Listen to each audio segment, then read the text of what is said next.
আবার মাত্র কয়েক মাসে ধারাবাহিক বন্ধের খবর সামনে আসছে। সম্প্রতি টেলিভিশনে পর্দায় টিকে থাকা খুবই চ্যালেঞ্জিং হয়ে দাঁড়িয়েছে। সম্প্রতি 2.5 মাসে শেষ দিনে শুটিং করেছে দুর্গামণি ও বাঘমামা।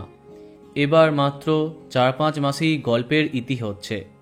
শেষ হচ্ছে তোমাদের রানী খ্যাত অভিকা মালাকারের হিন্দি ধারাবাহিক তথা তোমাদের রানী ধারাবাহিকের রিমেক পকেট মেয়ে আসমান। প্রসঙ্গত উল্লেখ্য, তোমাদের রানী টিআরপিতে ভালো ফলাফল করবার পরেও মাত্র কয়েক মাসে শেষ হয়ে গেছিল। তখন তোমাদের রানী 2 আসার কথা শোনা যায়, কিন্তু সেটা হয় না। পরিবর্তে তোমাদের রানীর হিন্দি রিমেক আনে 10 সিনেমা। স্টার প্লাসে আরম্ভ হয় পকেট মেয়ে আসমান, যেখানে নায়িকা চরিত্রে অভিকা মালাকারকেই দেখা যায়। তার নায়ক হন ফারমান হায়দার। এছাড়াও অনেক জনপ্রিয় হিন্দি কাস্টিং দেখা যায়।